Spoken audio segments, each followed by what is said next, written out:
நண்பர்கள் அனைவருக்கும் வணக்கம். இன்னைக்கு நம்ம இந்த வீடியோல PM கிசான் பயனாளர்களுக்கு 19வது தவணை தொடர்பாக புதிய தகவல் வெளியாகி இருக்கு. சோ அதை பத்தி தான் இப்ப நம்ம பார்க்க போறோம். மத்திய அரசு நாடு முழுவதும் சிறு குறு விவசாயிகளை ஊக்குவிக்கும் வகையில் பிரதான் மந்திரி கிசான் யோஜனா திட்டத்தை கடந்த 2019ஆம் ஆண்டு முதல் செயல்படுத்தி வருகிறது. ஆண்டுதோறும் 6000 ரூபாய் என 4 மாதத்திற்கு ஒரு முறை 2000 ரூபாய் வீதம் விவசாயிகளுடைய வங்கி கணக்கில் இந்த பணமானது நேரடியாக வரவு வைக்கப்படுகிறது. ஒரு நிதியாண்டில் PM கிசான் தவணை விவசாயிகளுடைய வங்கி கணக்குகளில் 3 முறை நேரடியாக வரவு வைக்கப்படுகிறது.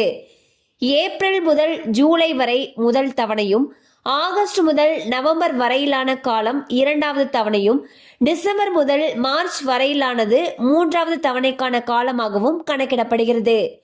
PM கிசான் வலைதளத்தில் ஆதார் எண்ணை உறுதி செய்த வங்கி கணக்கு எண்ணுடன் ஆதார் எண்ணை இணைத்த பயனாளிகளுக்கு மட்டுமே இந்த தவணை தொகை வழங்கப்படும் என்று மத்திய அரசு உறுதியாக தெரிவித்துள்ளது.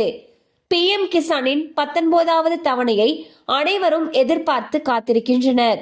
இந்த நிலையில் 19வது தவணைக்குரிய முக்கியமான தகவல் ஒன்று வெளியாகியுள்ளது. அதாவது PM கிசானுடைய 19வது தவணை தொகை வரக்கூடிய பிப்ரவரி மாதம் வெளியாகலாம் என்று தெரிவிக்கப்பட்டுள்ளது.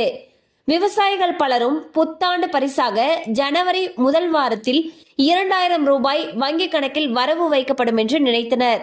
ஆனால் பிப்ரவரி 2025இல் PM கிசானுடைய தொகையானது கிடைக்கும் என்று தகவல்கள் தெரிவிக்கின்றன. சோ பாத்தீங்கன்னா PM கிசான் திட்டத்துடைய 19வது தவணை தொகை வரக்கூடிய பிப்ரவரி 2025 விவசாயிகளுடைய வங்கி கணக்கில் வரவு வைக்கப்படும் என்று தகவல்கள் தெரிவிக்கின்றன. கண்டிப்பா அந்த அப்டேட் உங்களுக்கு பயனுள்ளதா இருந்திருக்கும் நம்புறோம். மேலும் இது போல அப்டேட்ஸ் உங்களை உடனே ரீச் ஆகணும்னு நினைச்சீங்கன்னா நம்ம சேனலோட தொடர்ந்து இணைந்திருங்கள். தேங்க்யூ ஃபார் வாட்சிங்.